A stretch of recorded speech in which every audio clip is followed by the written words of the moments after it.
¿Al revés? Ah, perfecto, tenemos los dos ya cargados. Pepe Bugueiro. ¿Con el puntero? Ah, sí, se lo vamos a sacar acá. Y usted tiene un monitor de ahí. ¿Dónde me siento acá? Ahí tenés tu nombre. Allá, Marcos. ¿Cómo le va? Buen día. ¿Cómo está? Alberto Natucci, ¿cómo anda? Ah, de Nacho, mire qué gusto. Bueno, me alegro mucho de conocerlo. Me lo ha nombrado muchas veces. Es un gusto para mí. Sí, por supuesto, ¿cómo no lo voy a conocer? Sí. Y aparte él me habló más de una vez de usted. Así que es un gusto para mí. ¿Eh? No, fue de otro. Sí. Que siga bien, ¿eh?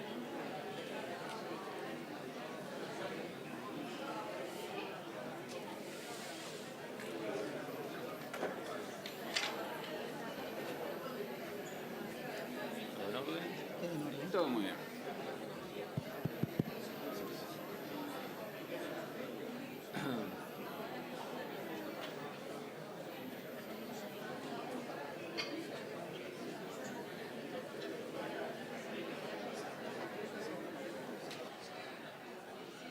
Todavía se están saludando. Entramos demasiado puntuales. Somos ruidosos, ¿no? Sí. Todos. El label de dos.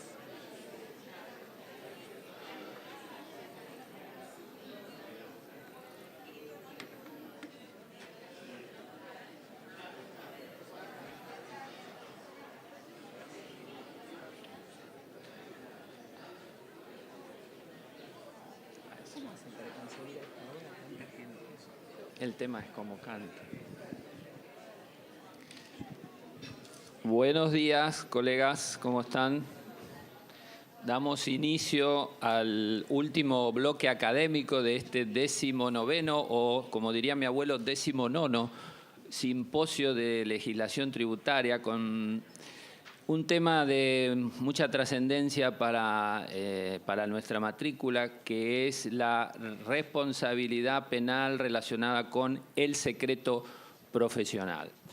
La preocupación de nuestras profesiones y particularmente de nosotros los contadores públicos por la cuestión del secreto profesional no es un tema nuevo, por cierto. Desde hace muchos años en nuestro Código de Ética Profesional se prevé o se regula la obligación de guardar secreto de la totalidad de las informaciones de nuestros clientes y empleadores adquiridas en el desempeño de nuestra actividad específica y salvo, por supuesto, autorización fehaciente del interesado para relevar de esa responsabilidad. Sin embargo, esta preocupación ha tenido en los últimos años un reavivamiento, digamos, como consecuencia de los constantes avances que hace el Estado sobre la cuestión del secreto profesional. Son ejemplos, algunos ejemplos de ese incesante avance del Estado sobre la problemática del secreto profesional.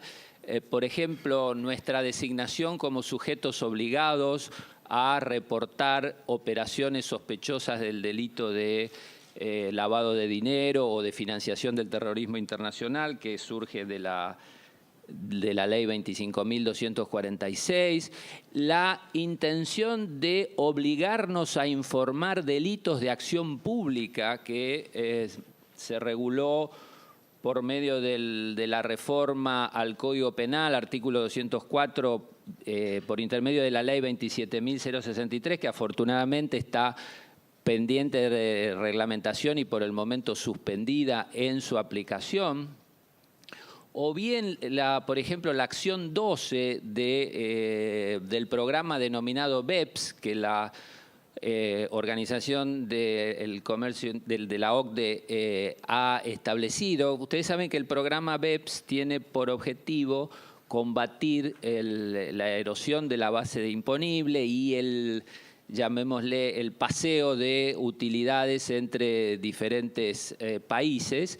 Y en ese sentido, esta acción 12 se propone obligar a los asesores fiscales de los contribuyentes a informar a los fiscos sobre el cumplimiento o bien sobre las acciones de planificación fiscal agresiva que puedan llevar a cabo los contribuyentes. Entonces, fíjense ustedes el panorama complejo, insisto, de avance de las acciones del Estado por sobre el resguardo del secreto profesional. Y como toda cuestión en general que preocupa a la matrícula, las autoridades del Consejo han llevado a cabo, han intensificado, mejor dicho, las acciones para proteger esta situación. Y entonces, en esa línea nos encontramos, por un lado, con la reglamentación que se aprobó el año pasado por parte del Consejo Directivo de la institución. La reglamentación decía de los 2 artículos centrales del Código de Ética que tienen que ver con el secreto profesional y las situaciones respecto de las cuales el profesional se ve relevado de cumplir con ese secreto o de resguardar ese secreto, que es una de las cuestiones a las cuales nos vamos a referir en breves minutos. La otra línea de acción que quiero destacar es la capacitación y difusión de esta materia, de la cual precisamente esto que hemos denominado mesa redonda, con la debida dispensa de los matemáticos, ¿no? Precisamente apunta a difundir, a dar un panorama general que sirva a todos los profesionales para evaluar adecuadamente su responsabilidad, para tomar los recaudos necesarios para el adecuado ejercicio de la profesión sin correr riesgos de incurrir en infracciones a la compleja normativa que nos regula. Para cumplir con este cometido, contamos con la presencia de la doctora Marta Nercellas, que hará un planteo general del marco jurídico en el cual está inserta la figura del secreto profesional y de la responsabilidad penal, y que seguramente pondrá de manifiesto la tensión que se produce entre las normas de diferente grado de jerarquía constitucional. Particularmente en lo que se refiere a, como les decía, por un lado, el debido resguardo del derecho profesional y por el otro lado, la supuesta obligación de informar sobre situaciones que podrían estar incursas en figuras delictivas como consecuencia del ejercicio de nuestra profesión. Tras cartón, el doctor Norberto Nacuzzi se va a referir a los lineamientos centrales y los objetivos perseguidos en la reforma al decreto, a la reglamentación, digamos así, del Código de Ética. Por supuesto que todos esperamos que esta actividad sirva de guía, de incentivo para que todos los profesionales mantengan una constante y permanente actualización y una constante y permanente profundización de las cuestiones técnicas y legales que nos involucran en el ejercicio de la profesión, que por cierto son cada vez más extensas. Entonces, antes de darle la palabra a la doctora Nercellas, quiero decirles que ella es abogada, especialista en temas penales y penal tributario y titular del estudio que lleva su nombre. Así que, Marta, te escuchamos. Esa es la otra. Buenos días. ¿Se escucha? ¿Está prendido? Sí, sí. Primero que nada, quiero agradecer nuevamente la invitación que me hace el Consejo para conversar un poco con ustedes. Creo que el intercambio entre abogados, contadores, por lo menos, y también escribanos, en estas materias es sumamente importante, porque a veces hay preguntas que nos hacemos los abogados que ustedes en el ejercicio profesional, que son mucho más prácticos, mucho más pragmáticos, no se hacen. Es decir, ustedes tienen una reglamentación, no tienen una ley, y ven de qué forma pueden cumplir esa reglamentación y esa ley. Y yo creo que previo a ver cómo la cumplimos, debemos preguntarnos la validez de la misma. El Estado, en forma constante y permanente, va traspasando sin prisa, pero sin pausa, a los ciudadanos una cantidad de obligaciones que son de su exclusiva competencia. En este traspasar obligaciones a los diferentes ciudadanos, desde hacerlos agentes de retención, de percepción, agentes obligados, es decir, cada vez son más los requisitos que se le requiere, los combina con penas. Es decir, si ustedes no cumplen con esas obligaciones que deberían ser ejecutadas por el Estado, van a tener una sanción. No existe ninguna compensación por esa obligación transferida. No existe ni una disminución del impuesto, ni alguna forma de compensar con ustedes que tengan que poner de su presupuesto la infraestructura necesaria para cumplir con las funciones que el Estado le transfiere, la capacitación que para ello necesitan. Ustedes no siguieron en su carrera materias que tuvieran que ver con la investigación o con la averiguación de antecedentes o con un montón de cosas que hoy el Estado le está requiriendo que hagan. Cuanto menor y más artesanal es el estudio que debe de ejecutar esta tarea, mayores son las dificultades con las que se encuentra. Y ni digamos los estudios, como hablábamos hace un ratito, que están fuera de la capital federal y que están, por ejemplo, en zonas de frontera o en lugares donde la mayoría de los clientes, entre comillas, se dedican a actividades que el profesional desconoce, pero que no parecen estar demasiado de acuerdo con la ley. En ese caso, el quehacer del profesional es realmente complicado. Bueno, esta está mal intercalada. Para hablar de secreto profesional, lo primero que nos tenemos que preguntar es qué queremos significar con secreto. Es decir, a qué nos estamos refiriendo cuando decimos que tenemos obligación de guardar el secreto. Si nosotros queremos entablar una relación de confianza con nuestro cliente, es menester que él sepa que lo que nos dice, lo que nos informa para que lo podamos asesorar o para que le podamos hacer la actividad que nos está proponiendo, va a quedar en el marco reservado, en ese perímetro de seguridad que es nuestro estudio contable. Es decir, no hay ninguna forma en que se produzca ese vínculo confianza, confidencia, si no se asegura ese marco en donde ese secreto no va a salir de ese marco. Es el cimiento necesario para poder generar un vínculo confiable. Vínculo confiable que no solamente le interesa al cliente y al contador, sino también al Estado, porque en la medida en que mi cliente sepa que yo no voy a decir lo que me contó, es mucho más probable que me cuente la verdad, toda la verdad, cómo es la operación, y es mucho más probable que yo entonces pueda elegir si continúo la actividad con ese cliente o si, tratándose de una actividad no lícita, dejo de asesorarlo, renuncio a continuar. Si yo continúo, no hay ninguna duda que estoy participando en el quehacer ilícito. Es decir, sabiendo puedo elegir. Cuanto más sé, más libre es mi decisión. Los contadores, los escribanos, a todos lo que le podemos pedir es que no instiguen o que no participen en el delito, pero no podemos decirle que sirvan como anoticiadores de una noticia criminal o sospechada de tal al Estado. Esa es una función del Estado. Y ese guardar el secreto debe de ser aún después de renunciar. Es decir, no es que yo renuncio y entonces voy y puedo informar, sino que el secreto es para siempre. Y el secreto, el titular del secreto es la persona que nos lo cuenta. El único que puede decidir de ese secreto es la persona que nos lo cuenta, no nosotros como profesionales. Nos contestan a esto que la obligación de informar es lo que se ha convertido en el eje del sistema. Ustedes vieron que en general la UIF trabaja sobre ROS, es decir, sobre esas informaciones que va recibiendo de profesionales o de los demás sujetos obligados, es el comienzo de casi toda su tarea. Es decir, no hay en general tarea de oficio, sino tarea a partir de una ROS. Entonces, esas obligaciones que se transfieren de la esfera pública a la esfera privada se convierten en base del sustento de las investigaciones.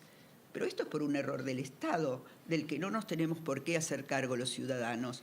Es decir, nosotros pagamos los impuestos para que el Estado cumpla con determinados roles. Entre esos roles tiene la obligación de investigar, de encontrar y de castigar los delitos que se cometieren. Si el Estado no tiene la suficiente infraestructura para ello, debe aumentarla, debe agregarle conocimientos a sus agentes, debe aumentar su tecnología, debe mejorar sus comunicaciones con las organizaciones de otros estados.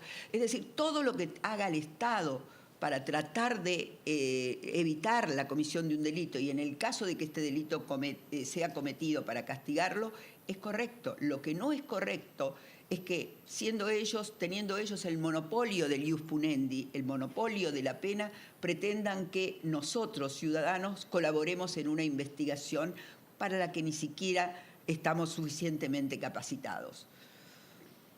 Y encima poniendo la infraestructura de nuestros estudios, ¿no? Algunos pretenden que el secreto profesional tiene entidad legal. Entonces, diciendo esto, tiene entidad legal, una ley posterior puede modificarlo. Es decir, si yo les digo en el Código Penal y les digo en su ley de ética y les digo, ustedes tienen que guardar el secreto de todo lo que conozcan en su profesión, pero después viene otra ley que me dice, todo no. Tienen que guardar el secreto de lo demás, pero de esto me lo tienen que contar, esto me lo tienen que decir. Esta ley posterior deroga en esta parte, deroga parcialmente la violación de secretos de las leyes anteriores. Si fueran de idéntica jerarquía, no existe ninguna duda que esto sería así. Es decir, si fuera una obligación legal, otra ley lo puede modificar. Estos mismos autores sostienen que la Constitución solo se refiere a la correspondencia, al domicilio, a los papeles privados y a las fuentes periodísticas. Dicen, es una enumeración taxativa. Pero se olvidan que en el año 94, cuando se agregaron las convenciones internacionales a nuestra Constitución Nacional, esta obligación de secreto tiene carácter constitucional y no está referida, no está limitada exclusivamente a los profesionales de determinada materia, sino que es genérica. Es mucho más genérica. Y además cuando el artículo 18 les dice nadie puede ser obligado a declarar contra sí mismo, no lo está diciendo a declarar frente a las autoridades judiciales. Es una norma absolutamente amplia que dice nadie está obligado, aunque sea por intermedio de otra persona. Es decir, si yo le cuento a él y él le cuenta al Estado que yo no pagué los impuestos del año pasado, en definitiva estoy declarando contra mí mismo a través del contador que me representa. Y esta norma es lo suficientemente amplia como para que contemple absolutamente la totalidad de los casos. Además, los papeles privados. Cuando yo le entrego a mi contador mis papeles para que vea si está bien, si está mal, si una factura es falsa o es auténtica, todo ese tipo de tareas, ¿dejan de ser privados porque pasan al estudio del contador? Es decir, ¿pierden el carácter de privado cuando yo se los entrego para que los estudie? ¿O por el contrario, continúa siendo privado y ese papel privado está amparado? El contador no se lo puede entregar a nadie más que a mí o cuando yo lo releve del secreto. El único titular del secreto es el cliente.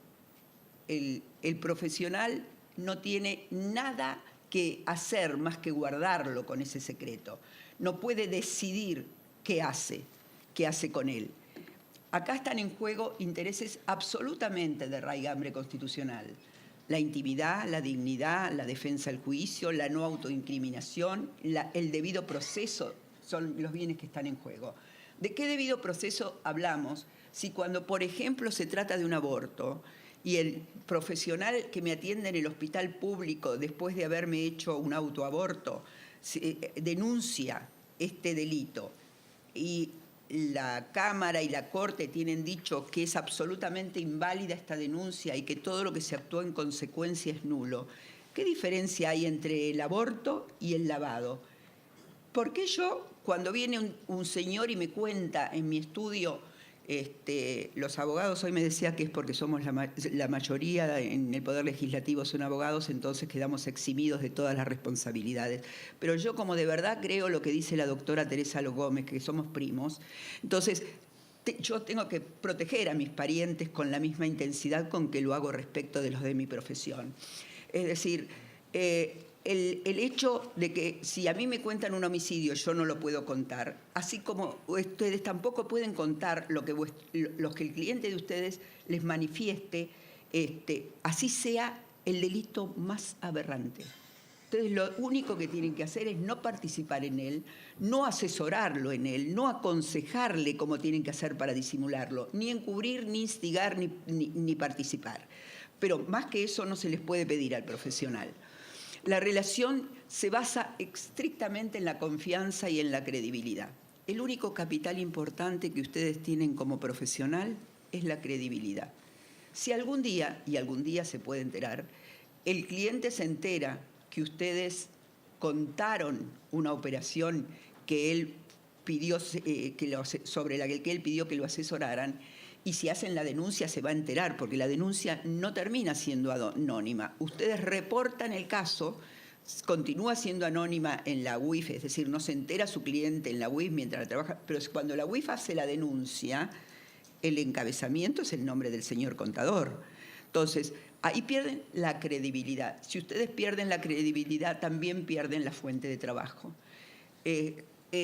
Fíjense que si a mí me quieren secuestrar las facturas falsas que tengo en mi estudio, porque yo para pagar menos ganancias invento que pago cosas que no hago en el estudio o que pago honorarios que no pago, el juez tiene que pedir una orden de allanamiento que tiene que estar firmada por el juez y tiene que estar debidamente fundada. Tiene que además decir qué es lo que me van a secuestrar, tiene que decir por qué motivo sospecha que en mi estudio hay elementos concernientes a un delito, tiene que decir un montón de cosas, sin lo cual es absolutamente inválida la recolección de esa prueba dentro de mi estudio. Ahora, el profesional ni siquiera tienen que ir al estudio a buscarla. Le dicen al profesional, tráigamela, tráigame ese papel donde está el delito que usted cree que puede estar cometiendo su cliente. El Estado tiene una red de control del delito que ha hecho que hoy se integre en dos partes. El Estado, cuando interviene en forma directa a través de sus agencias, cualquiera, especialmente las que tienen especial formación para el tema, la DGI, la CNB, la IGJ, el Banco Central, y la responsabilidad de los agentes del sector privado, la forma indirecta. Estos deberes de colaboración y esta transformación en agentes custodios del bien jurídico los convierte a ustedes en garantes sin que ninguna ley así lo establezca. Ustedes no son garantes del bien jurídico recaudación. Ustedes son simplemente intermediarios entre el contribuyente y la administración pública para tratar de que el contribuyente lleve en la forma más prolija posible la deuda que tiene con el Estado. Pero de ninguna manera están para garantizarle al Estado que va a cobrar todo lo que tiene que cobrar. Encima la confidencia y la confianza es lo que hace el cliente, la confianza es lo que debe tener el cliente para hacernos esa confidencia, no está librado a nuestra ética individual, nuestra ética profesional, sino que su violación es un delito. Por algo la violación de secretos es un delito. Y no solamente es un delito, sino que además, desde el punto de vista reputacional, el contador o el profesional que se sepa que tiene un vínculo muy aceitado con las agencias de control, seguramente va a merecer menos confianza y menos confidencias.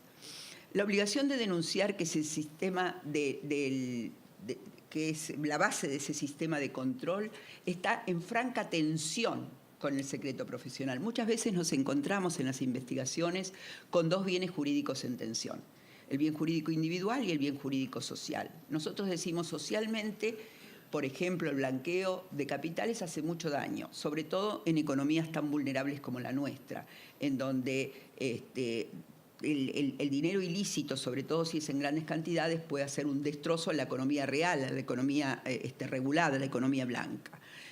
Entonces esto está en tensión con el derecho que tiene el individuo a consultar sin ser delatado por su profesional. Decimos, ¿cómo juegan estos dos derechos cuando esa tensión se profundiza?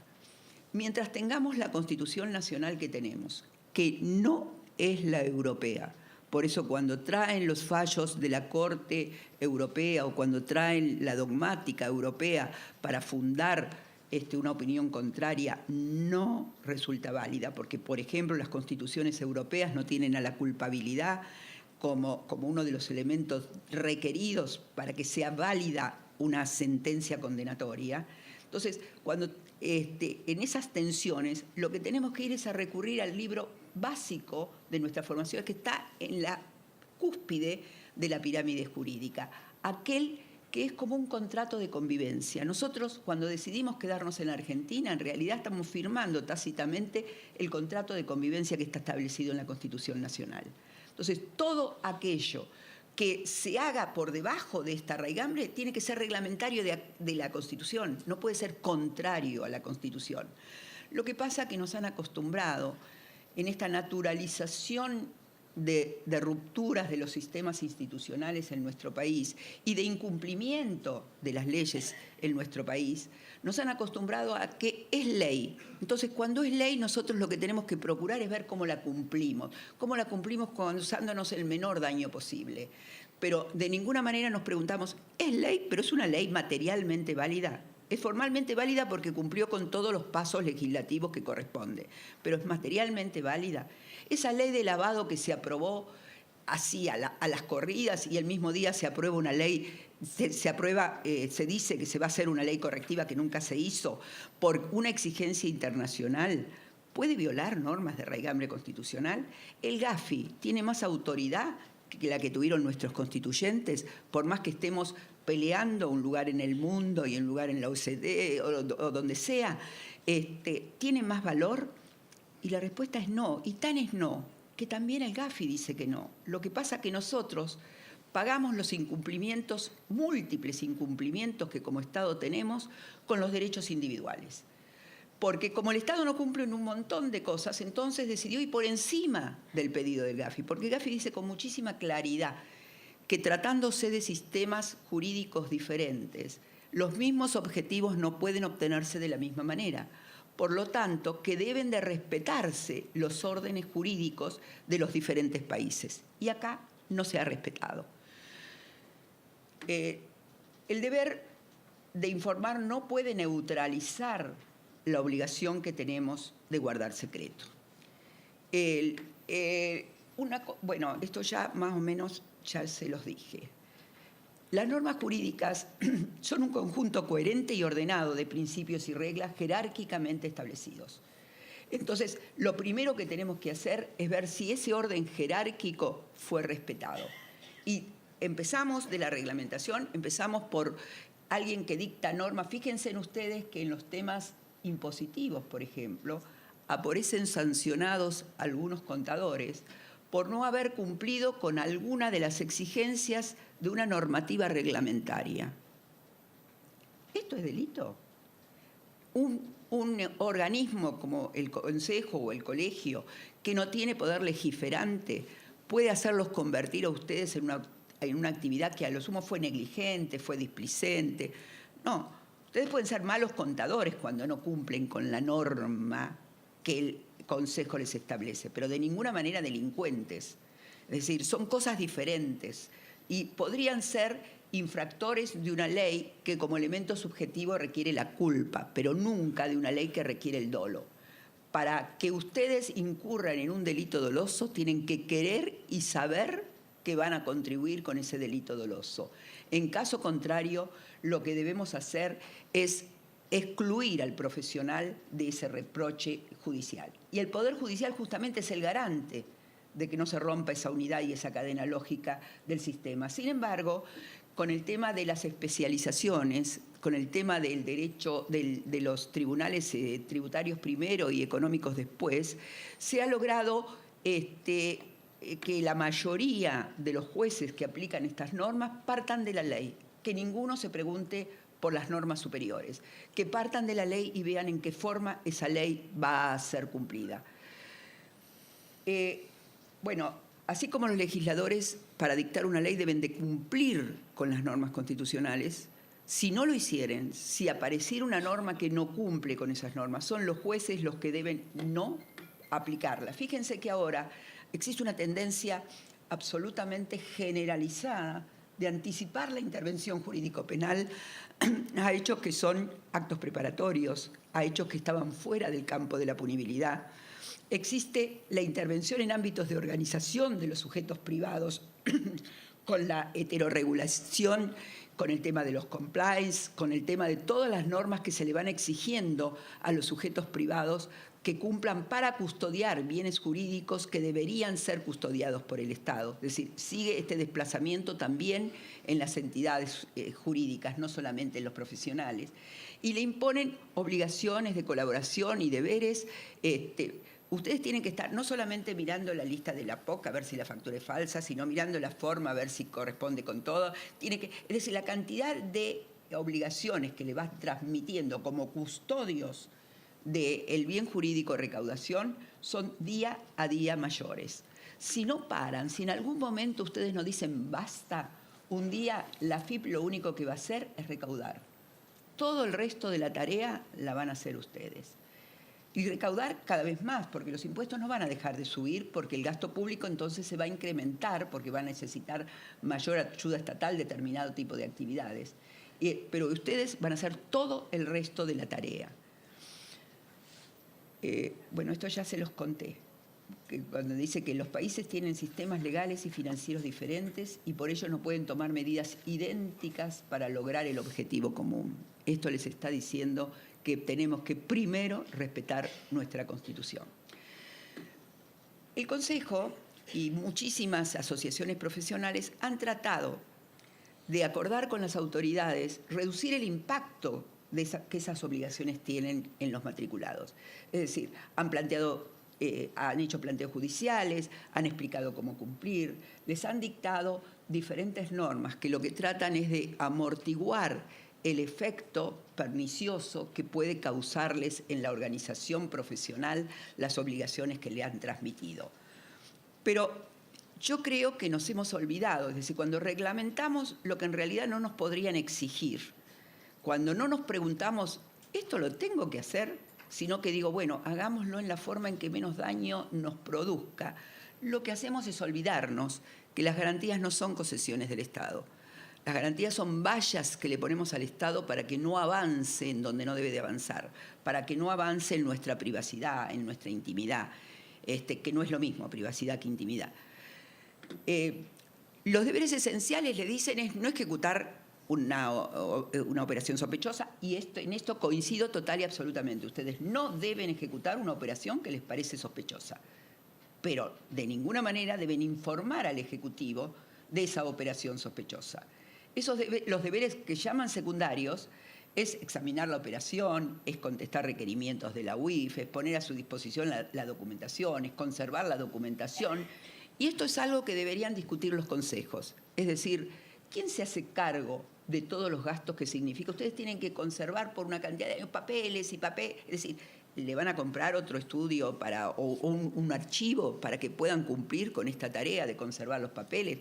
¿O le van a decir, bueno, no pague, qué sé yo, el impuesto inmobiliario de su oficina porque nosotros le estamos usando la mitad de esa oficina con lo que le estamos requiriendo, es decir, esa guarda de documentación?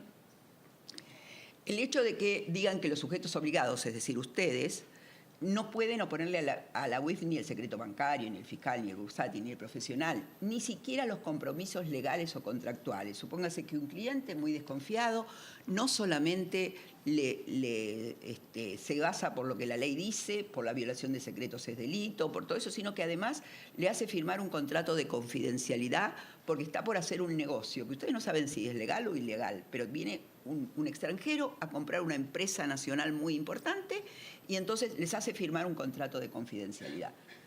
¿Ustedes pueden violar ese contrato de confidencialidad? ¿Quién se va a hacer cargo del perjuicio que pudiera causar la violación de ese contrato de confidencialidad?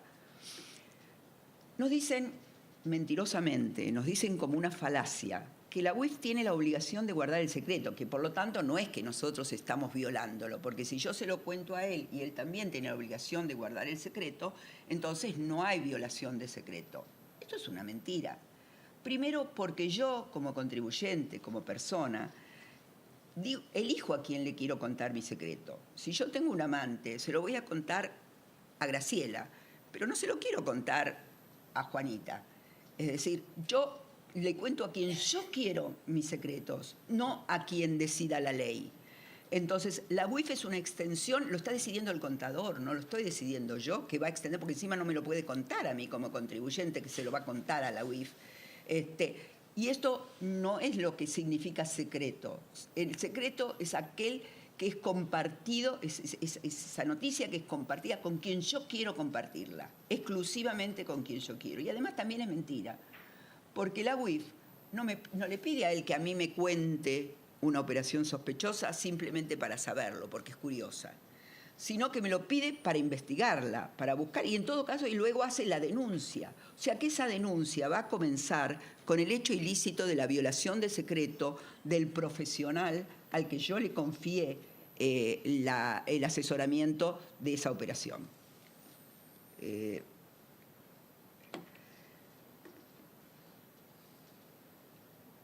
Bueno, esto ya lo dijimos.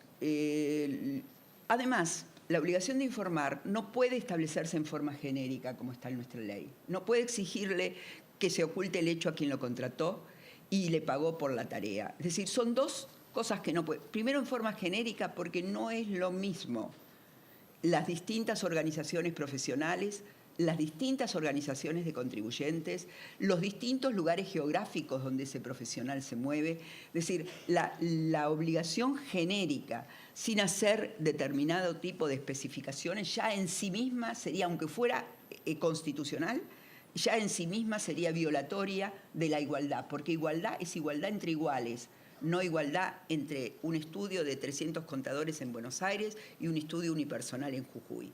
Es absolutamente diferente lo que se le puede exigir a uno y lo que se le puede exigir a otro. Además, no se le puede pedir al contribuyente que les pague a ustedes por una tarea que lo que están haciendo es informándola y es dándole el material a un organismo del Estado. De esa forma, no solamente se suma la credibilidad, sino que se fuma todo el capital que ustedes tienen como profesionales. El secreto no es en beneficio del profesional. Para ustedes es un deber el secreto. Es decir, no son ustedes los que deciden qué hacer, no es el juez, porque yo he visto en casos en que llegan al juzgado a declarar como testigos y el juez los releva del secreto profesional. Del secreto profesional solo puede relevar el titular del secreto, y el titular del secreto es el cliente. El titular del secreto no es ni el juez, ni la UIF, ni el contador, sino que es el cliente. Solamente con una autorización absolutamente expresa, concreta y probable de liberación del secreto por parte del cliente, ustedes podrían hacerlo. Tampoco es justa causa la obligación de informar. No es justa causa porque la justa causa justamente es una excepción que está previendo la ley cuando existen en juego dos bienes que tienen que ver con el contribuyente y con el profesional. Por ejemplo, para evitar un mal futuro. Por ejemplo, porque no me pagó los honorarios y entonces yo puedo presentarme y decir, mire, quiero cobrar mis honorarios y hice tal tarea. Y en ese caso solamente tienen que informar lo absolutamente imprescindible para que se puedan valorar el monto de los honorarios. No existe conflicto. En realidad está claramente definido en las normas constitucionales qué está por encima de qué. Y ustedes primero tienen que guardar secreto y después todo aquello que no sea secreto. Yo estoy en esta mesa y me entero que él le consulta a él un tema que tiene que ver con una violación legal. Le consulta algo, dice, ¿cómo hago para lavar la plata que conseguí en la venta, en la venta de mi departamento de Punta del Este que no lo tenía blanqueado? Y yo lo escucho. Y entonces voy y se lo cuento a la UIF. En este caso, soy solamente una simple buchona, pero no estoy violando ningún secreto profesional. Porque yo acá no me lo entero porque tengo buen oído, pero no me lo entero porque estoy trabajando profesionalmente. El que no lo puede contar es él. Pero solamente es lo que se hace cuando se está trabajando. Bueno, esto era lo que les decía recién, que el consentimiento tiene que ser expreso, concreto y libre. Por eso, cuando hay una inspección y viene el inspector y con un apercibimiento de multa o de cualquier sanción pretende que le entreguemos determinada información que nos podría comprometer en un hecho ilícito, nosotros podemos decir, no. Existiendo la posibilidad que usted me denuncie, no le entrego más nada. Si quiere, alláneme. Si quiere, haga otra cosa, pero yo no le entrego más nada. Acá se terminó la actividad voluntaria, porque no es voluntario que bajo pena de multa me digan entrégame tal cosa. ¿Mm? Bueno, lo que hablábamos hace un ratito, ¿no? ¿Quién es el responsable del daño económico que se produzca cuando yo informé una operación sospechosa, cuando esa operación sospechosa fue detenida para que no se realice justamente por este informe y resulta que no era sospechosa, resulta que era una operación inusual, era una operación a lo mejor antieconómica, pero yo lo hacía para favorecer a un hijo mío que vive afuera, qué sé yo, cualquier cosa que no tiene que ver con nada ilícito, sino con una mala forma de hacer negocios. ¿Quién paga el daño económico que se produce? ¿Alcanza con lo que les dice la ley a ustedes respecto de la buena fe? ¿Y qué es buena fe? En el caso de que el cliente a mí me diga, usted no actuó de buena fe. Y yo digo, no, sí, yo actué de buena fe. Yo creí que tengo que dirimirlo en la justicia. ¿Va a ser un juez el que me va a decir si era buena fe o no era buena fe? ¿Cuál va a ser el límite? ¿Quién me lo define? Es decir, ¿con qué seguridad ustedes se van a manejar y con qué economía y con qué profesionales van a hacer frente a una denuncia, o mejor dicho, una demanda por daños y perjuicios por el daño económico que le hubiera causado? Diciendo, no, yo actué de buena fe. No, van a tener que presentarse en el expediente y explicarlo, y probablemente van a tener que acreditarlo. En general, en la forma en que salen las leyes en nuestro país, y muy especialmente la ley de lavado de dinero, no hay tiempo para que nos preguntemos si lo que nos están obligando a hacer nos lo pueden obligar a hacer. En general, todo lo que podemos hacer, y es lo que hicieron casi todos los consejos profesionales, es tratar de disminuir el impacto, decir cómo se cumple. No se preguntaron si se debía cumplir, salvo algunos de los consejos profesionales del interior que presentaron acciones de amparo. La actividad estatal, si ustedes la dejan, es decir, por algo están los valladares. Las garantías constitucionales no son porque sí. Las garantías constitucionales no son para amparar al delincuente ni el delito. Las garantías constitucionales tienen que ver con que el poder siempre avanza hasta que encuentra un obstáculo. Y esto lo pueden ver ustedes en la vida cotidiana, en el trabajo, en el gobierno, en donde sea. Hasta que no le dicen basta, el poder avanza. La actividad estatal es progresivamente invasora de la intimidad. Entonces, cada vez tienen más permisos para escucharnos, cada vez tienen más permisos para obtener datos, cada vez tienen más... Es decir, nuestra vida privada cada vez se va disminuyendo más. Es hora de que empecemos a decir cuál es la esfera privada, cuál es la esfera estatal, cuáles son las obligaciones del Estado y cuáles son las obligaciones de los particulares buenos y de los particulares malos. Porque justamente los derechos y las garantías es muy fácil cumplirlas cuando se trata de una persona que cumple estrictamente la ley. Pero lo que nos dice la Constitución no es eso. Nos dice que nadie puede ser culpable hasta que no sea condenado. Nos dice que lo tenemos que tratar como inocente hasta que sea condenado.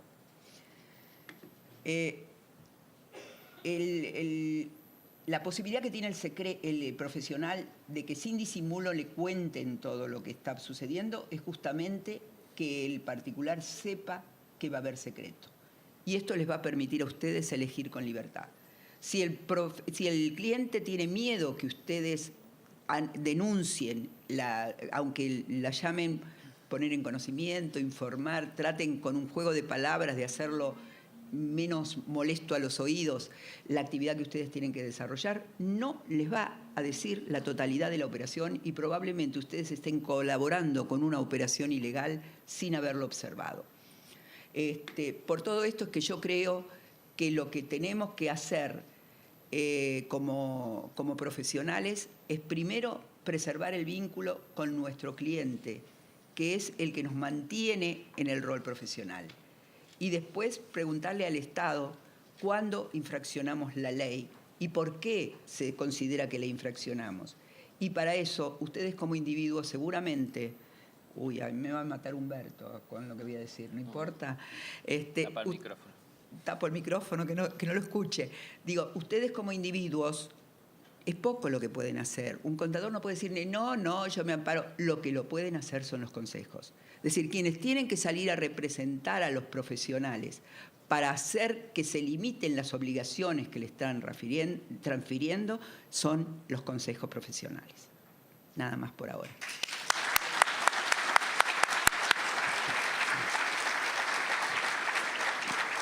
Muchas gracias, Marta. Quédate tranquila, me convenciste, no voy a revelar tus secretos de ninguna índole.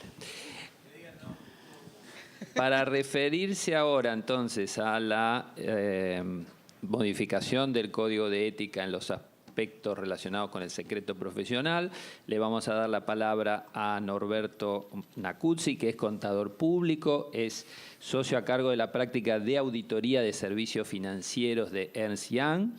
Es miembro de la Comisión de Actuación Profesional en Entidades Financieras de nuestro Consejo Profesional, es profesor universitario, autor y disertante, y ha participado en la redacción de la norma profesional relacionada con la prevención del lavado de dinero.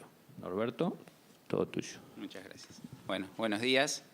Quiero agradecer también al Consejo la oportunidad de estar hoy acá, es un gusto para mí. Y bueno, escuché atentamente a Marta, tuve la posibilidad y el gusto de charlar antes con ella. Como ustedes también habrán escuchado, la posición es muy interesante. Creo que es un camino que seguramente vamos a tener que analizar y seguir viendo. Como muy bien decía Marta, muchas veces como profesionales o como asociaciones de profesionales lo que tratamos es de darle un marco para que ese marco que entendemos es el camino que tenemos que seguir, pueda también en cierta forma permitirle a los profesionales, ante estas situaciones en las cuales quedamos un poco en el medio, poder manejarse, digamos, de una manera más segura, con códigos que nosotros habitualmente conocemos y que nos permita el día de mañana, ante un posible conflicto, poder también defendernos. En ese contexto es en el que, como muy bien decía César y también mencionaba Marta, estamos viendo en el último tiempo que hay avances de distintas áreas, en general regulatorias, donde nos exigen compartir o nos exigen presentar o nos exigen reportar algunas cuestiones que históricamente no estaban habilitadas. Esto hace también que nosotros hayamos pensado, y es un poco la agenda que vamos a compartir, que era necesario incorporar algunas modificaciones. Habitualmente la discusión es si uno cuando aclara oscurece. Y lo que pensamos es que debíamos realmente ir por el lado de mayor precisión. Teníamos 2 artículos en el Código de Ética que hablaban claramente de cómo tenía que ser manejado el secreto profesional, pero entendíamos que como todo, después de unos cuantos años, había cosas relevantes que eran más que nada convenientes aclarar, para darle justamente, como venimos diciendo, a los profesionales un marco de mayor exactitud y que le permita el día de mañana poder defenderse en un término profesional respecto a lo que veníamos haciendo. Entonces tomamos esos 2 artículos, estudiamos un poco los antecedentes que también hay a nivel profesional internacionalmente, buscamos un poco la historia de lo que está pasando en otros países también de la región, como puede ser Uruguay o como puede ser Chile o como ha ocurrido también un poco más arriba en México, y un poco reelaboramos, sin cambiar el fondo de nuestro Código de Ética, unas modificaciones a básicamente los artículos 19 y 20, que es un poco lo que vamos a recorrer ahora. Los principios que son los principios que manejaban esos 2 artículos se han mantenido. Por eso es que es muy bueno lo que menciona Marta y lo comparto plenamente. Cuando ustedes ven lo que estamos ahí digamos, presentando, lo que decimos es que los profesionales tienen absoluta responsabilidad de guardar el secreto profesional y que ese secreto profesional en realidad tiene dos aristas, hay tres componentes básicos, el secreto profesional y dos aristas más. Una es que nuestro cliente es quien nos puede relevar principalmente de ese secreto profesional. Y la otra arista es que cuando nosotros, por alguna cuestión profesional o personal, tenemos que defendernos utilizando alguna información que en realidad hemos conseguido en el ámbito de nuestro trabajo. Esos serían los tres principios básicos que están muy vinculados a lo que mencionaba Marta y que vamos a terminar con un mensaje al final de la charla que es, bueno, posiblemente cuando alguna de estas cosas nosotros como profesionales estemos pensando que pueden llevarnos a un conflicto jurídico, un conflicto regulatorio, un conflicto profesional, un poco la conclusión es, en esos casos es muy conveniente terminar con el asesoramiento de nuestros primos, como muy bien decía Marta, que son los abogados para poder discernir al final de la historia si estamos frente a una obligación cierta o estaríamos violando alguno de los deberes que tenemos. No nos vamos a extender mucho sobre esto, Marta ya lo ha mencionado. Hay dos palabras claves, que es a veces la que también nos hacen confundir en el tema del secreto profesional, y son las dos últimas que están ahí, que es el tema de cuándo esto es un deber y cuándo esto es un derecho. O sea, nosotros vamos a estar obligados en ciertas circunstancias a entregar información, pero también es un derecho que nosotros no lo hagamos y ese es un poco el camino que trata de recorrer esta reforma del artículo 19 y 20.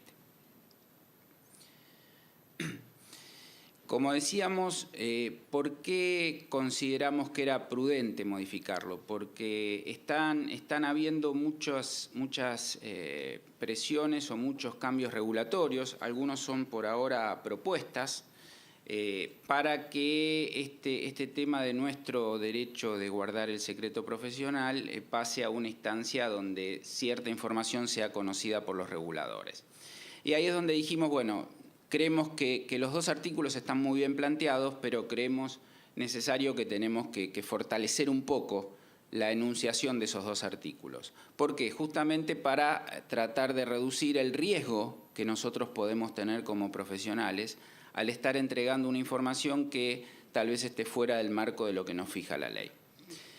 Entonces, lo que hicimos fue básicamente definir cuáles son los alcances, cuáles son los objetivos y también definir qué se entiende por información que hay que guardar, qué se entiende por información confidencial y qué creemos que no está en el marco de la norma que nosotros tenemos que cubrir. Estos son básicamente los antecedentes internacionales que nosotros buscamos. Van a ver que lo que hizo la profesión fue estar muy cerca de los conceptos que figura en el IFAC. Como antecedente les puedo contar, por ejemplo, que hay ciertos reguladores, tanto en los tres países que yo mencionaba, como en algunos países también de Europa, que es lo que están haciendo es pedir información. Y la gran discusión en general en esos países es que eso tiene que estar siempre cubierto en el ámbito de una ley. Por eso es que muy bien Marta mencionaba el tema que es más discutible por nosotros, que es el tema de los ROS que deberíamos informar bajo la Ley de Prevención de Lavado de Dinero, pero tienen que saber también que están comenzando a haber avances respecto a pedidos de información que son regulatorios y esas regulaciones en realidad están en un ámbito inferior a lo que sería la ley. Cuando uno mira un poco lo que pasa en otros países, en general cuando al profesional se le pide algún tipo de requerimiento que podría encuadrarse dentro de la violación de un secreto profesional, esto siempre está previamente cubierto por una ley. Y eso es también lo que quisimos dejar claro en la reforma de buscar mayor precisión en estos dos artículos. El viejo artículo 19 decía los temas concretos. Decía, por un lado, que nosotros estábamos obligados a guardar el secreto profesional en relación a toda aquella información que recibamos, tanto de nuestros clientes o como si estamos en relación de dependencia de nuestros empleadores. Y decía justamente, y esto se mantiene, y es lo que también reforzaba Marta, salvo expresa autorización del cliente. Lo que decía el artículo 20 es que nosotros podíamos estar relevados de la obligación de guardar secreto profesional cuando se consideraba que era imprescindible que nos podamos defender y por lo tanto tengamos que relevar esa información. Y siempre que esa información se consideraba, como dice ahí, insustituible. Estos eran los dos principios básicos. Esto se sigue manteniendo, por supuesto, con alguna precisión y alguna aclaración adicional. Este es el marco, que ahora vamos a entrar individualmente en cada uno, este es el marco que se le trató de dar de mayor previsión. Trató de establecerse cuáles son los mecanismos de prohibición por los cuales bajo ningún momento deberíamos darlo. Se trató de fijar el alcance, se trató de definir cuál es la información, cómo se considera la información. Ahora lo vamos a ver uno por uno. Lo que decimos es que, ¿cuál es claramente la información? O sea, nosotros como profesionales no podemos dar en ningún momento, no podemos divulgar en ningún momento información que hayamos conseguido en el contexto de nuestro trabajo. También estamos absolutamente prohibidos de utilizar o relevar información que no solamente sea tercero, sino para beneficio personal. Y esto vuelve a tener, como venimos diciendo, y que es uno de los mensajes más fuertes, esto vuelve a tener una excepción cuando en realidad nosotros estamos revelados de esa obligación por parte de la persona, de nuestro cliente o por parte de nuestro empleador, que es en el ámbito en el cual lo hemos tomado. El alcance se clarificó en el sentido que esto ya no es solamente como profesionales independientes, esto también aplica cuando estamos dentro del ámbito de un estudio que tiene más de un profesional. Vamos a ver después más adelante que también se exige que el profesional que está a cargo tenga un grado de supervisión sobre el equipo, si es que tiene colaboradores, como para asegurarse que estos principios de confidencialidad no sean violados. Y lo mismo se aclara que ocurre cuando estamos trabajando como profesionales en relación de dependencia. Lo que hace también la modificación del artículo 19 es agrupar y extender los servicios profesionales. Habitualmente nosotros enfocábamos el servicio de auditoría como un servicio clave en el tema de secreto profesional. Lo que se hace es se abre mucho más el ámbito de aplicación en base a lo que creemos son todos los servicios que podemos prestar.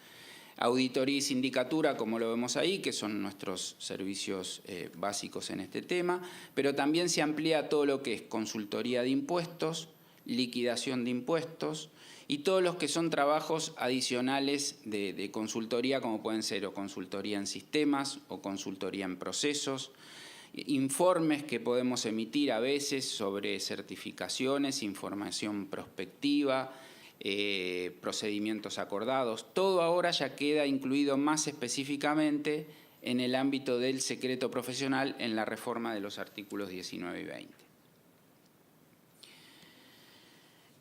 Se aclara también cuál es el ámbito por el cual nosotros podemos recibir información y qué es lo que se considera información. Ya no solamente lo que uno pueda recibir de manera escrita, sino lo que uno pueda recibir también mediante alguna manifestación verbal, todo lo que es documentación o correspondencia que nosotros hacemos directamente con el cliente, cualquier consulta que recibamos en cualquiera de los medios, esto también es ámbito y quedaría cubierto o puede ser un potencial problema de violación si llegamos a divulgar algo de lo cual nos hemos enterado en algunos de los ámbitos generales. O sea, todo lo que nosotros tengamos como comunicación formal o informal en el ámbito de nuestro trabajo va a quedar cubierto por el tema de secreto profesional.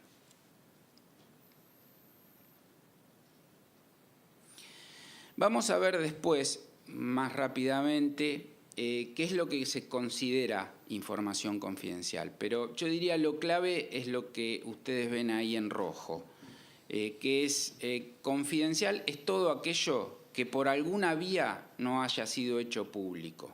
Vamos a pasar después muy rápidamente, pero por ejemplo, si nosotros pensamos en algo que el cliente en una entrevista o en la web o en la información pública como podemos tener en CNV ya ha divulgado, por supuesto que todo eso queda fuera de lo que puede considerarse secreto profesional.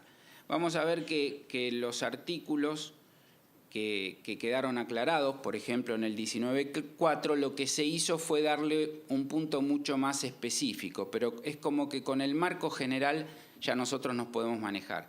¿Qué decimos? Y si incluyeron algo en un libro, en una revista, si está publicado en un documento del cliente o del empleador, si lo subió a una web que tiene acceso público. Todo esto claramente por sentido común, no hace falta la pena recorrerlo, pero creímos conveniente que esto quedara establecido en la reforma de los artículos. Como pueden ver ahí, presentación en conferencias, testimonios en foros públicos, o sea, todo lo que el cliente ya de alguna forma haya exteriorizado queda, digamos, afuera de nuestro compromiso de secreto profesional. Lo mismo, también acá hay un tema más puntual, que es todo lo que nosotros sabemos que ha sido presentado a un regulador, siempre y cuando esa información presentada haya tenido un carácter público, porque como ustedes saben, hay, por ejemplo, en CNV la mención de hechos relevantes, es un informe, una información que se manda a los reguladores y claramente eso ya queda relevado. Ahora también, por otro lado, las entidades muchas veces mandan y envían información detallada o confidencial a los reguladores, como también puede ser la CNV. Eso claramente sí quedaría adentro del secreto profesional, por lo cual lo que claramente no aplica es lo que fue al regulador, pero que a su vez fue publicado.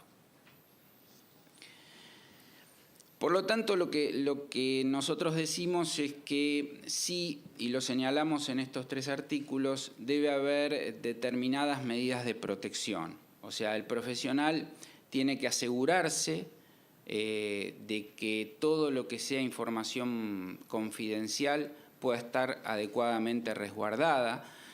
Muchas veces lo que se sugiere desde el Consejo y desde la profesión es que aquellas cuestiones que tienen carácter muy confidencial, por ejemplo, si estoy con un trabajo de impuestos o con un trabajo de auditoría, no se mantenga en las mismas condiciones y en los mismos papeles de trabajo que se mantiene el resto de la evidencia, para tratar justamente de protegerlo y tratar de darle un orden mucho más racional con el derecho que queremos y el deber que tenemos de protegerlo. Sí aclaran también que hay que tener mucho cuidado con todo lo que sea divulgación de información, aunque no estemos en ese momento en un ámbito laboral. Podría ser también como ser en un ámbito social, o sea, tenemos que tratar de manejar con muchísimo cuidado toda información que pueda ser no pública. Y como decía al principio, el tercero de los ítems que menciona la última reforma es que tenemos que asegurarnos de que toda esta información confidencial también sea adecuadamente conocida para no ser divulgada por los colaboradores si en algún momento ellos toman contacto. O sea, ahí es donde decimos, ojo, que esto no solamente abarca al profesional responsable que termina firmando o que termina haciendo el trabajo de consultoría primariamente, sino que también a todos los colaboradores. En el caso de que algo de información confidencial también les haya llegado a ellos. Y ahí es donde vuelve a tener importancia el tema de cómo nosotros vamos a manejar esa información y cómo la podemos proteger.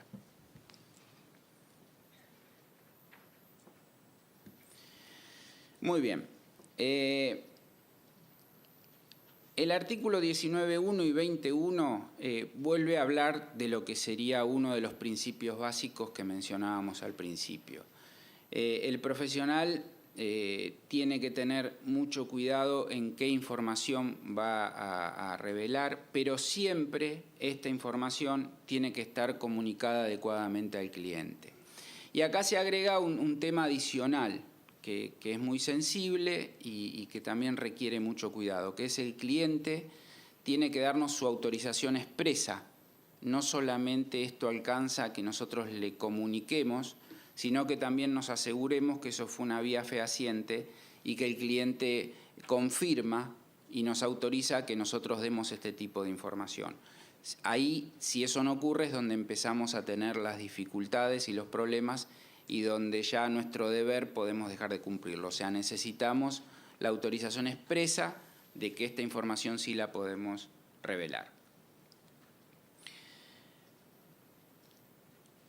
Este es un tema también sensible que la reforma lo trata y que es que tenemos que tener mucho cuidado con aquellos clientes potenciales que nos hayan brindado algún tipo de información, aunque no eso haya terminado en un trabajo que nosotros hayamos desarrollado. Y esto es un derecho, un deber que en realidad tenemos de plazo de confidencialidad. O sea, todo lo que fuera información confidencial nosotros debemos mantenerlo no solamente hasta el momento que hayamos finalizado el trabajo, hasta el momento que hayamos finalizado la relación, sino por un plazo prudencial posterior a finalizar la relación con nuestro cliente. Por lo tanto, un poco lo que decimos es que lo que nosotros estamos, digamos, obligados a revelar es aquello que no esté en contra de una norma legal y siempre y cuando tengamos la autorización del cliente o del empleador y esto sea pedido por algún organismo regulador o por nuestra profesión, algo que en realidad nos proteja a nosotros porque nos sirva para defendernos ante una situación personal o profesional y también en la medida que el cliente nos autorice cuando tengamos que cumplir con algún requerimiento regulatorio menor a lo que sería el cumplimiento de una ley. Y este es un poco el puente que nosotros vemos que tenemos que trazar entre la posición que mencionaba Marta y un poco cuál sería la conclusión de este marco profesional que se le trató de dar.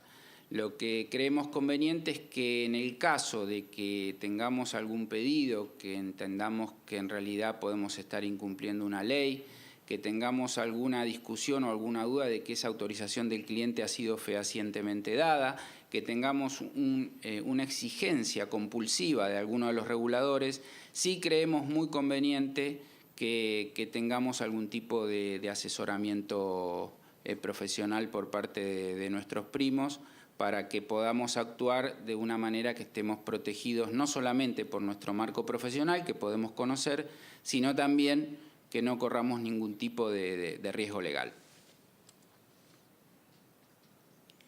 Muy bien. Lo que tenemos que tener en cuenta finalmente es hasta dónde conocemos esa información que nos piden. Muchas veces un regulador nos puede pedir algo de información y eso estar afuera del alcance o afuera de nuestro conocimiento o ser conocido por nosotros parcialmente. Todo eso lo tenemos que considerar también al momento de identificar por qué vía lo hemos descubierto, por qué vía lo hemos conocido. Inclusive también tenemos que tener mucho cuidado, que es un poco como está cerrado ese slide en la presentación, tenemos que tener mucho cuidado a quién nosotros comunicamos para pedir autorización de esa información que en realidad vamos a estar revelando. Muy bien. Bueno, hasta acá estamos. Muchas gracias. Pasamos ahora a las preguntas para nuestros expositores. Yo quiero empezar con una pregunta para Marta, que tiene que ver con la aplicación del artículo 35 de la Ley 11.683, que faculta a la AFIP a exigir a los responsables o terceros la presentación de todos los comprobantes y justificativos que se refieran al hecho imponible.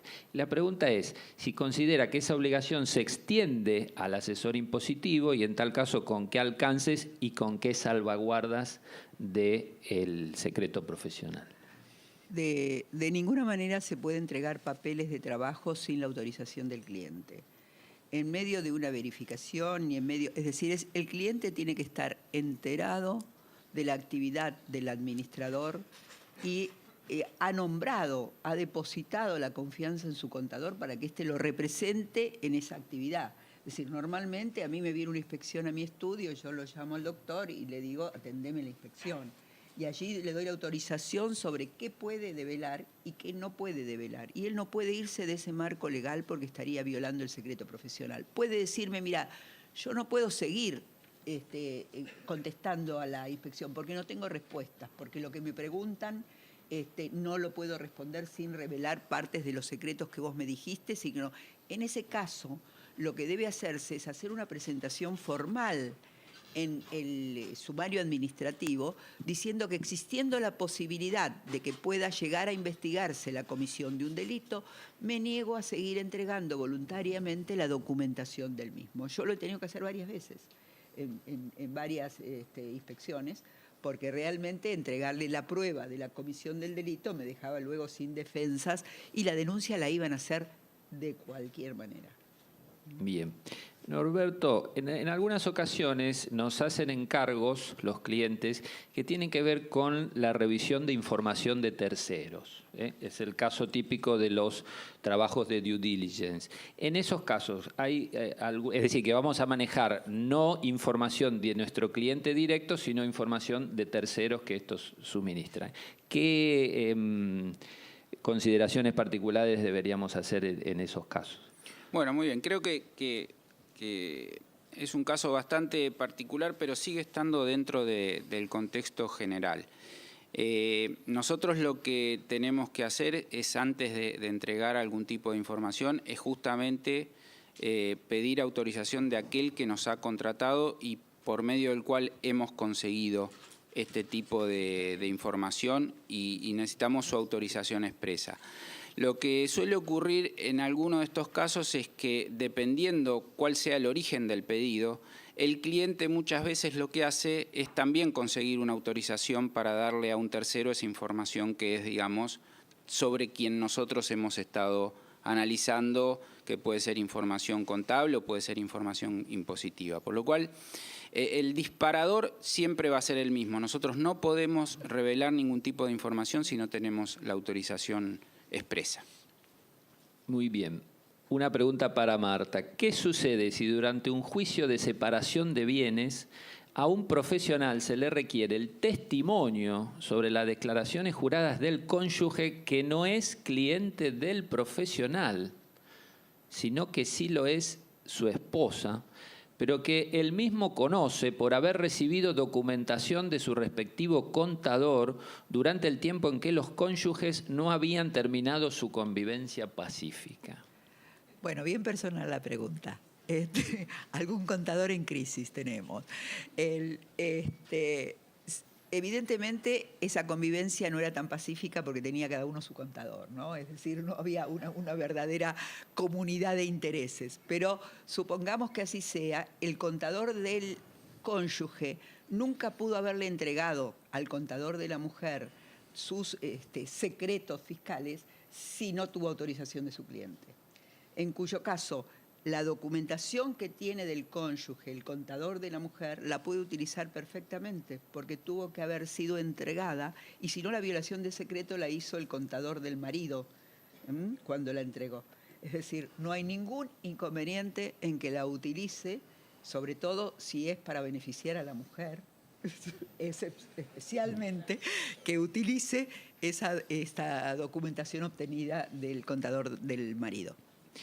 Muy bien. Escuchando a Norberto y ahora con este complemento de Marta, no pude evitar pensar que los colegas que asesoran a Wanda Nara y a Maradona, por ejemplo, están relevados de bastante secreto, ¿no? Tienen una ventaja y es que casi todo lo que ellos hacen es público.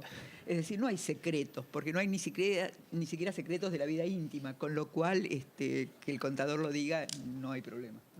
Otra pregunta para Marta. ¿Los contadores hacemos investigación para la emisión de un ROS? ¿La investigación no es solo para el funcionario público en el ámbito penal o de la UIF en su caso? Debería serlo. Es decir, como decíamos, el monopolio del ius puniendi lo tiene el Estado, el monopolio de la investigación también debería tenerlo. Pero si ustedes leen la ley con detenimiento, van a ver que lo que les está pidiendo la UIF, no solo la ley, sino las reglamentaciones, le están pidiendo que además investiguen, averigüen, sigan preguntando, sigan entregando documentación. Es decir, que ustedes hagan como de agente provocador para que les den la documentación necesaria para que la UIF pueda completar su tarea. Esto yo creo que lo tienen expresamente prohibido, por más que la reglamentación se los esté exigiendo. No pueden, no deben investigar, no deben hacer una actividad a espaldas de su cliente. Ustedes la primera lealtad la tienen con el cliente, y al Estado le tienen que decir directamente, no le van a mentir, le tienen que decir lo único que yo sé bajo secreto y no te lo voy a contar. Bien. Norberto, en el marco del control del ejercicio profesional que lleva a cabo nuestro Consejo, en el sentido de propender a combatir el ejercicio inescrupuloso de la profesión, ¿no? Que sería, por ejemplo, emitir opinión sobre un estado contable sin haber llevado a cabo los procedimientos de auditoría que establecen las normas profesionales, se solicita al profesional la exhibición de papeles de trabajo relacionados con esa tarea. ¿Qué consideraciones podrías hacer respecto de esta cuestión? Bueno, el Consejo tiene, digamos, mecanismos para solicitarnos información. De hecho, ustedes saben que nosotros tenemos el tribunal que... Gracias.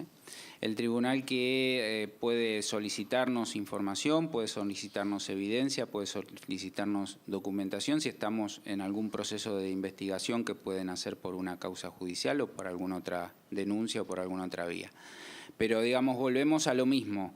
Tiene capacidad para pedirlo, lo que nosotros tenemos que analizar es nuestro deber y nuestro derecho, y en ese caso tenemos que requerir algún tipo de autorización expresa si eso guarda información específica del cliente sobre el cual estamos trabajando. Muy bien. Marta, aquí se consulta lo siguiente.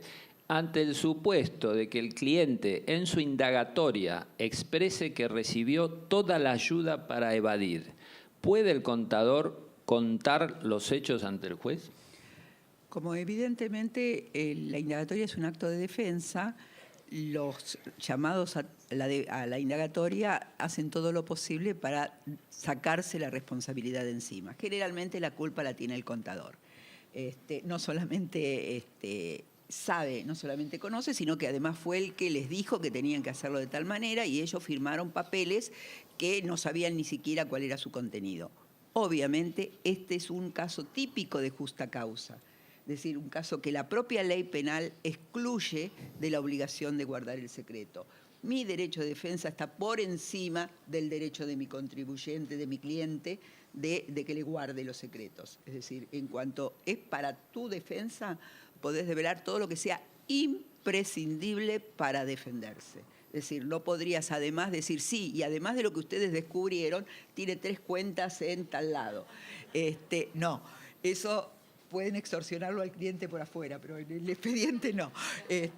Solamente aquello que sea imprescindible para defenderse. Muy bien, creo que ha quedado claro en estos últimos minutos que hemos compartido la trascendencia que tiene nuestra labor profesional, la importante responsabilidad que asumimos, no solo a título personal o individual, que evidentemente quizás es una de las primeras preocupaciones que todos tenemos, sino también frente a la sociedad, porque creo que es importante que no nos olvidemos de que nuestra incumbencia profesional, además de ganárnosla mediante el esfuerzo de estudiar y mantenernos permanentemente capacitados, nos la otorga la propia sociedad, es decir, el propio Estado, al establecer mediante leyes cuáles son nuestras incumbencias y, por otro lado, al extendernos el título profesional que nos habilita para ese ejercicio. Por eso creo que es importante que siempre mantengamos a la vista, y estoy convencido de que todos los que estamos aquí presentes lo hacemos, mantener siempre presente esa responsabilidad, esa obligación que tenemos para con la sociedad de llevar adelante nuestro trabajo de la manera más responsable posible, y para eso, insisto, es fundamental la permanente capacitación y el seguimiento de las novedades y los temas que van surgiendo en vinculación con nuestra competencia técnica y en particular con la cuestión de las responsabilidades penales y profesionales, para poder cumplir acabadamente con esa responsabilidad y ese honor que nos confiere la sociedad al investirnos de un título habilitante. Damos por terminada la mesa, le agradecemos a los expositores y los invitamos a continuar con el acto de cierre de este simposio. Muchas gracias.